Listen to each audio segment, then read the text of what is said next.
I am Mrs. Sloan, and this is all about cell membranes for my honors bio class, and this is part 2. All right, let me make myself smaller. So we have already gone over the structure of cell membranes. We looked specifically at cholesterol and phospholipids and proteins. We looked at the fluidity of it and how it's affected by cholesterol. And then we spent a deep dive already in protein functions. And if you need that, please watch video 1. Here in video 2, okay, we're going to go into a little deeper dive of the way things cross the membrane. And if you remember, that's right, let me get bigger. We talked about there's 3 ways to cross a cell membrane, right? Through the phospholipid bilayer, but not if you are large or you are charged, right? Because the cell membrane in the middle is hydrophobic, right? So not if you are large or charged, okay? You can use a channel or a carrier. Now, the channel is going to be passive. The carrier can either be active or passive, okay? It can either cost you energy or not. And then the third way to cross the membrane is bulk transport, either endocytosis or exocytosis, using the whole membrane. And by the way, that bulk transport is still active because you're using your cytoskeleton to have your whole membrane engulf something or release something. So we're going to talk about that today. Okay, so we went through this, going through the phospholipid bilayer already. We touched last time on passive and active, but we're going to go into some more detail about that in this video. Okay, whoa, out of control. Sorry. Here we go. So I'm going to get in presentation mode. Okay, so part 2. We're going to focus on passive and active transport. And on the passive transport, we're going to focus on osmosis, the diffusion of water across a semi-permeable membrane. All right, here we go. First thing we need to talk about is what is diffusion, okay? Diffusion is just the movement of molecules from a higher concentration to a lower concentration. Now, I provide my students with notes, and they are down in the descriptors of the video. There's a link to my notes as well as to this entire presentation if you would like it for yourself. Okay, so we are on 4.2 on the notes. Permeability of the plasma membrane, introduction, diffusion. And this is the first thing you need right up there. Diffusion is the movement of molecules from a higher concentration to a lower concentration. Now, you can see a lab scenario here, right, where molecules are moving around. You see diffusion all the time, right? Smelling wonderful food. The molecules are going from the, I need a pointer. Where is my pointer? Oh, sorry. Okay, so the molecules here in the food, literally parts of those molecules are going from a higher concentration to a lower concentration. Water has some of those particles dissolved into it. It's vaporizing, and he is smelling them right here. And the chemicals that were in the food are now literally bound to his olfactory bulbs in his nose because it's diffusing. That goes for bad smells too. If you are smelling something yicky, okay, wherever that came from, it's now attached to the inside of your nose. It's going from a higher concentration at its source to a lower concentration.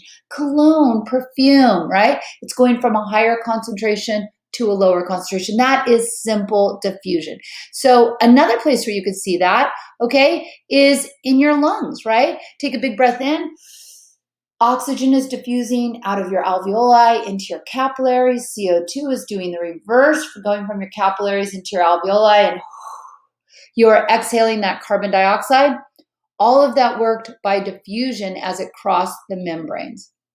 If you look here back to, come over here, lady. Okay, if you look, we need to get a couple names down, solute and solvent, okay? Here's diffusion, going from a high concentration to a low. We already got that down. Solute is what you're dissolving in the fluid part, which is a solvent. Think for a minute, our cells are mostly made out of what solvent? Right? Water. We're mostly water, right? So then all those molecules are dissolved in it. That's the solute. The water is the solvent. So on your notes, a solution contains a solute, which is usually a solid, right? And then a solvent, which is a liquid. Now, if this were sugar going into a cup of coffee, what would facilitate that going in, right? The temperature would help it dissolve into that solvent. If you stir it, that will help. You could put an electric charge on it, that would help.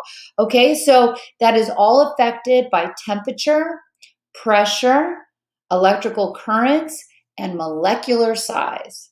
Okay, temperature and molecular size is what you need to fill in your notes. Let's go back into that one where we look at something dissolving. Okay, look right here. Here's dye. Okay, and here's the water. Notice the dye is identified as a solute and the water is the solvent. So what is going to diffuse? The solute, the solvent, or both? What say you, right?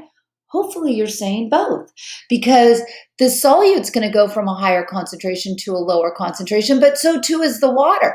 The water's going to go from a higher concentration to a lower concentration as well.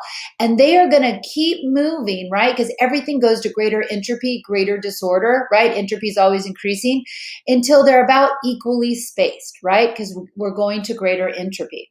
So now we're going to talk about a special kind of diffusion, and that special kind of diffusion is osmosis. Now, osmosis has three parts to it. Here are the three parts. The diffusion of water across a semi-permeable membrane. The diffusion of water across a semi-permeable membrane. And why would we say that? Okay, so let's just imagine this is a beaker, okay? And this beaker is split by a membrane. You can get membranes that are mimicking the way our cell membranes work, and commonly what's used in your labs as well as dialysis tubing. And it's what they use when people are having trouble with their kidneys and they're doing dialysis in order to get some of the waste out of their blood. So it mimics a cell membrane, okay? So this is what's identified as a differentially permeable membrane, which is what your cell membrane is. Look at the little spaces, okay? Now, who's going to be able to fit through those spaces? Okay, these blue spheres are supposed to represent water. If we were on my smart board at school, I'd be moving things all over the place. I'm sorry. Okay, so the water looks like it can fit through, right? But these larger sucrose molecules, a disaccharide of what? Yes, glucose plus fructose. All right, these larger sucrose molecules, they don't look like they can fit through here because they are too large. Now, where do they want to diffuse? Well, this sucrose wants to go from a higher concentration to a lower concentration over on the other side, okay? Because everything goes to greater entropy. But the sucrose can't move. Why? It's too big.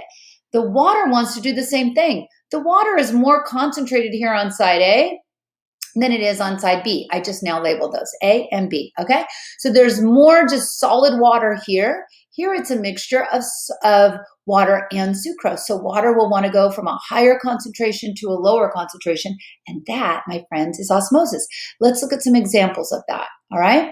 So this is called a thistle tube. You don't need to know that, but it's just called a thistle tube. It's got a membrane, just like we talked about, selectively permeable membrane, maybe some dialysis tubing along the bottom. Inside this thistle tube is a 3% salt solution. So it's water and salt, okay, inside here. They're going to submerge this into a beaker of pure distilled water, okay? Where's the water more concentrated? In the beaker, okay? Where's the salt more concentrated? In the thistle tube. Now, if this salt could move, it would move out. So now we've submerged it in the beaker. If the salt could move, it would move. Apparently it cannot. The holes in this membrane are too tiny, okay? So the only thing that can move from a higher concentration to a lower is the water, and that's exactly what it's doing. Look where the salt solution started.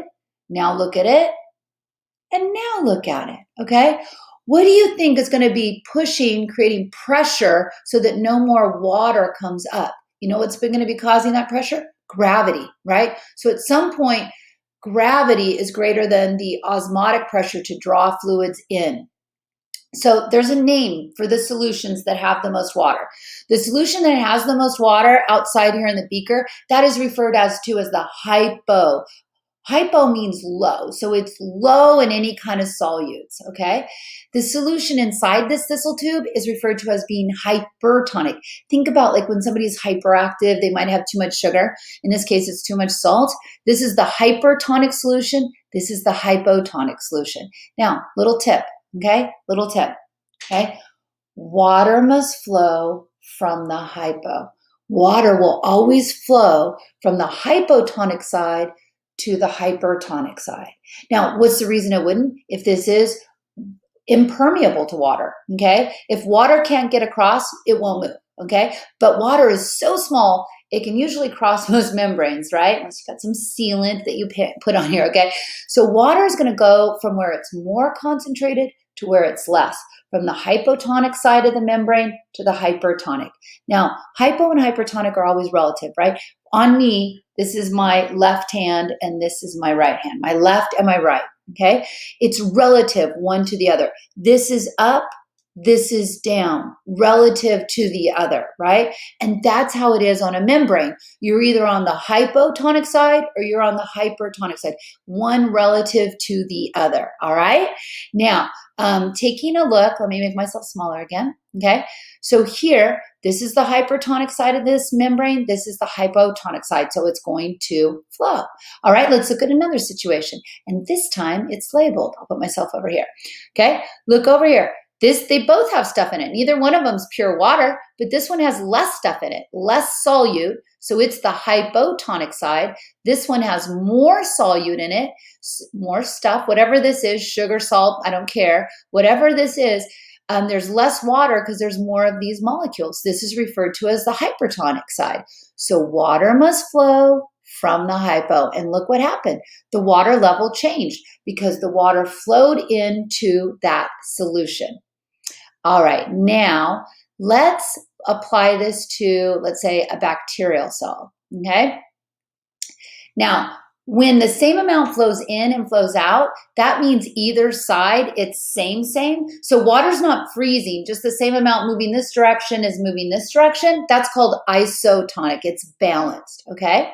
Now, this particular bacterial cell, okay, it's sitting in a hypotonic solution. That means out here is hypo. That means inside across this cell membrane must be what? Hyper. Water must flow from the hypo, so the net movement is in. Now I'm going to tell you, water's moving out too, but more is moving in than is moving out. And then go down to this situation, hypertonic. So the solution around it is hypertonic. That must mean the interior of the cell is considered hypotonic. Water must flow from the hypo. Water's flowing out and into the hypertonic solution. Let's look at some real cells, okay? Here is a red blood cell. It is a biconcave disc, right?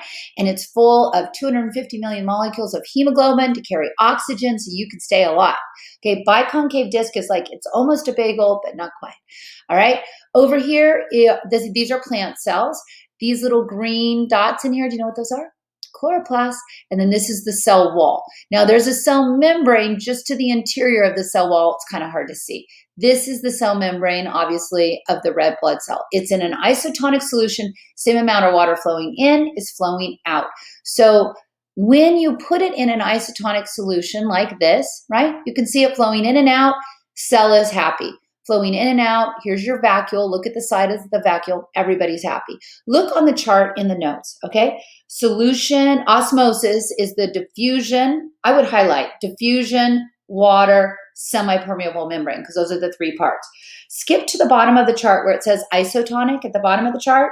Osmotic pressure is equal on both sides of the membrane, okay? And so there is no net change, no net change. Now, if you get hurt and you go to the hospital and you've had some blood loss or water loss of some sort, they're going to give you a what? An IV, right? To give you the right solution, okay, to give you the right solution, they want it to be isotonic to your red blood cells because A, they don't want to blow up your red blood cells, burst them, or shrink them, okay? So that requires a 0.9% solution of NaCl, and that is isotonic to your red blood cells, isotonic to your red blood cells. Okay, going to the top of the chart now, let's look at a hypotonic situation, okay? So here is a red blood cell. Doesn't look like kind of a bagel anymore. It is blown up like a balloon, and any second it's going to burst. And the reason is the fluid around it is hypo. The cell itself then is hyper. Water must flow from the hypo. It's flowing into that cell. It's going to cause it to just burst.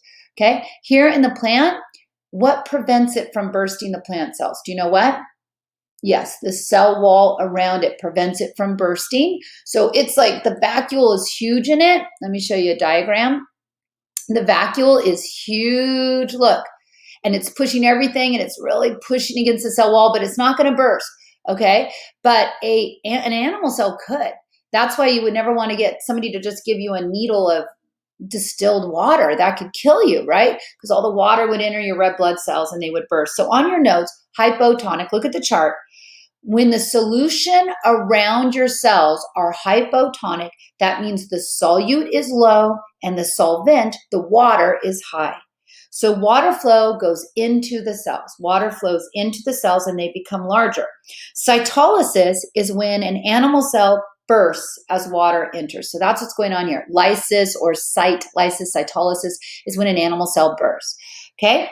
For plants, what happens is as the vacuole enlarges and it pushes everything against the cell wall, it makes all the walls be completely pushed up against, and it makes the plant very rigid, right? And that's great for a plant because it holds their leaves up and so that you could do photosynthesis.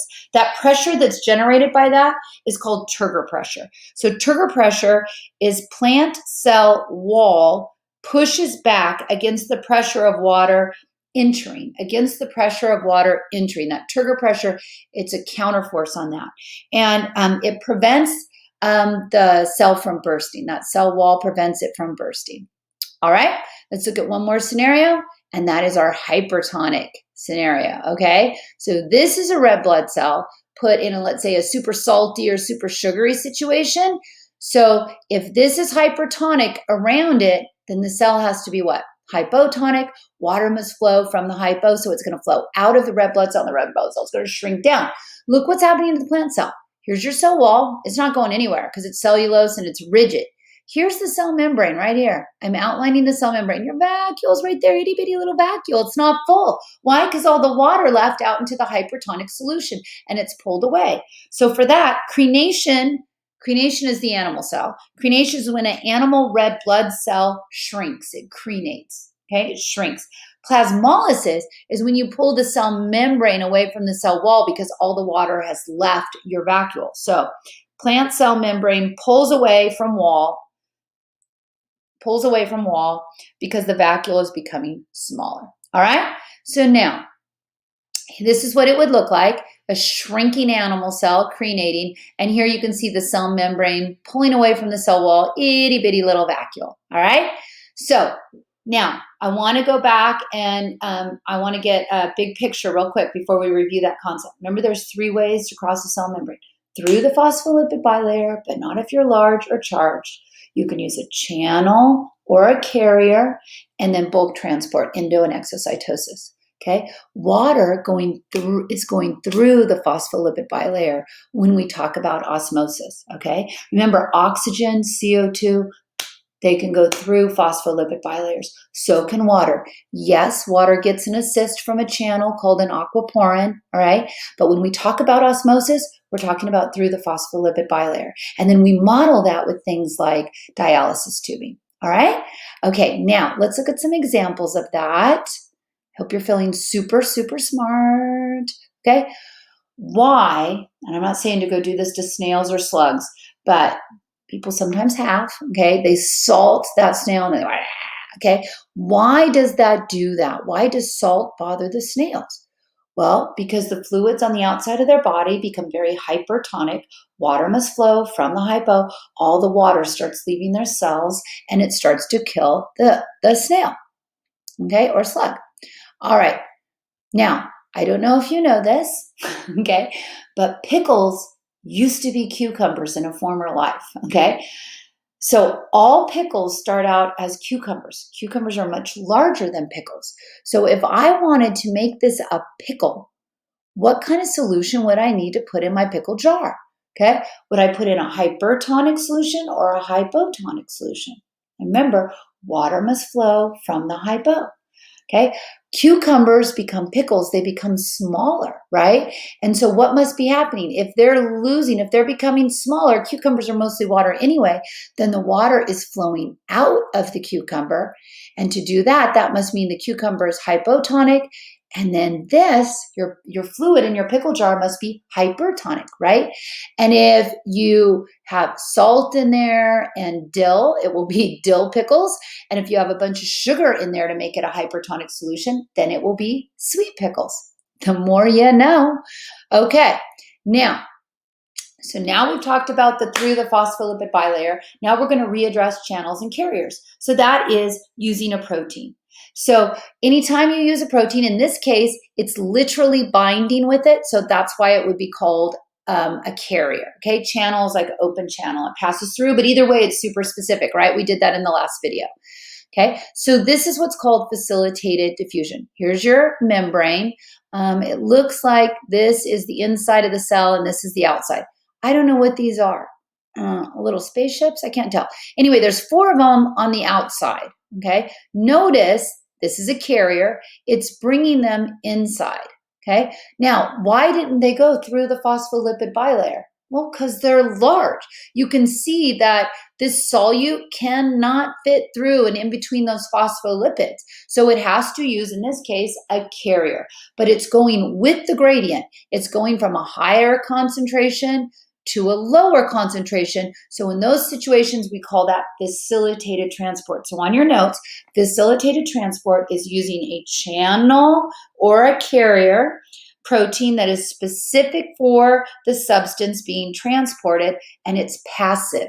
Passive. It does not require any energy. Does not require any energy. Let's compare that to active transport.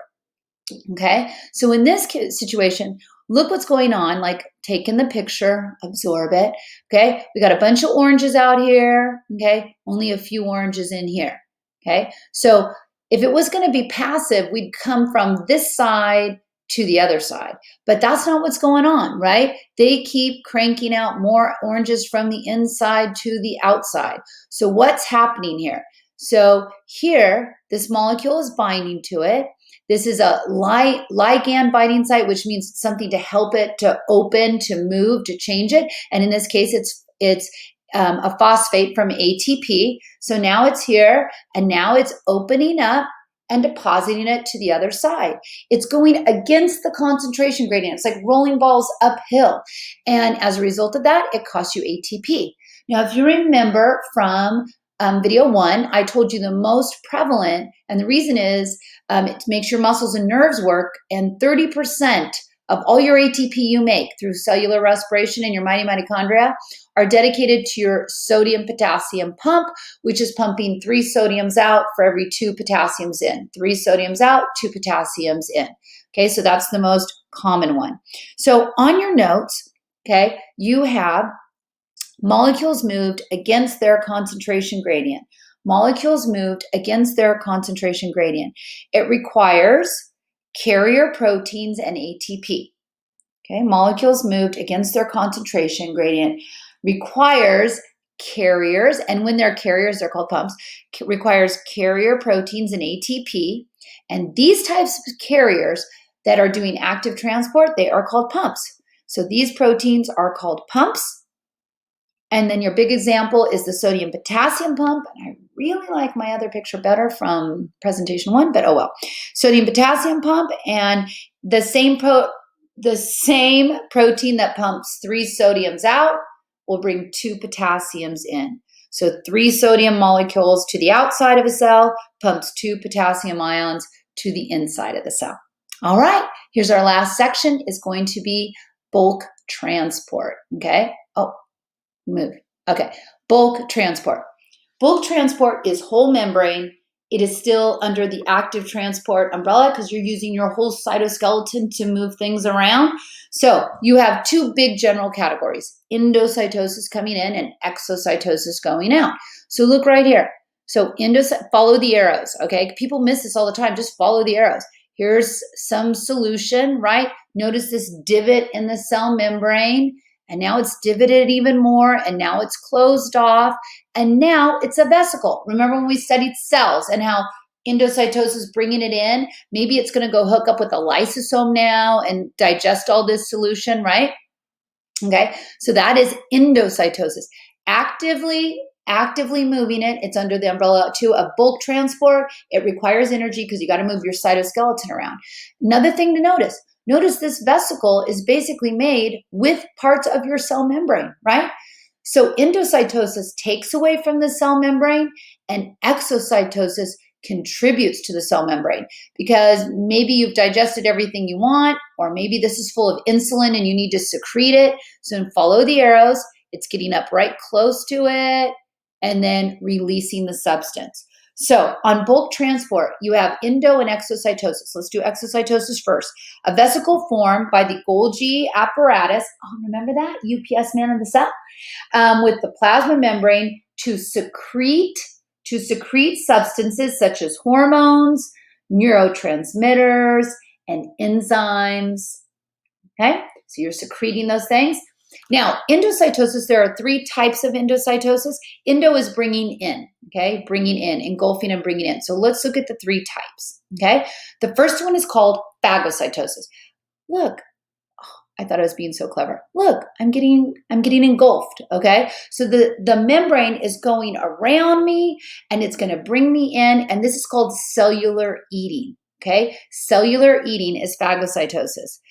Large molecules are engulfed. An example of that would be like if here this amoeba is going to engulf this paramecium and eat him, or a white blood cell could like engulf bacteria, like in your body, engulf bacteria in order to get rid of it, okay? Those are all examples of that. All right, pinocytosis is cell drinking, so it doesn't work with me on this one. Okay, it's so slow, it is not moving. Stay right there. Okay, sorry about that, guys. So here it's engulfing a fluid. Now it's not just water, it's, dissolved particles in there, okay? But pinocytosis is engulfing fluid. So on your notes, cellular drinking, vesicles formed around fluids, This is used by plant root cells. This is used by your capillaries, okay? So pinocytosis. Now the next one is my favorite, okay? Oh, here's pinocytosis.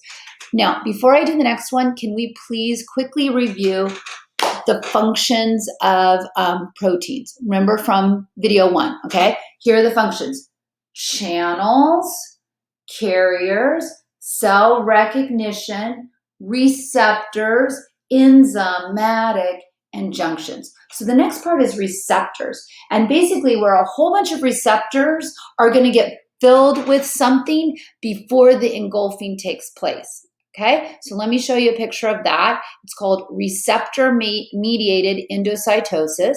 So here you can see all of these different receptors. They've all bound to something, whatever it is. It's called a coated pit when it does that. And then once it's all bound, then that triggers it to do endocytosis and bring that substance in. So that's C, the third way to do endocytosis, receptor-mediated endocytosis. It is a form of, because it's not big things, so it's a form of pinocytosis, and specific macromolecules bind to receptors. It is selective and more efficient than pinocytosis. Oh, I made a mistake earlier, sorry. And used to move substances from maternal to fetal blood. Used to move substances from maternal to fetal blood. All right, my friends. So big ticket on this, okay? Oh, there's a picture of it. My bad, sorry.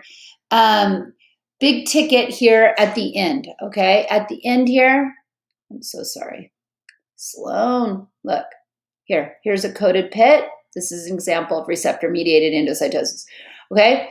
So in the end, the things I want you to remember, okay, from this chapter. You ready? You need to remember the structure of a cell membrane. You need to be able to just draw it schematically, identify the different pieces of it, and you need to know the functions, right? So you got to go phospholipids with the cholesterol, right? You need to identify proteins and the types of proteins, and then the carbohydrate side chains, glycolipids, glycoproteins. So that's the structure, and then all the functions that we talked about.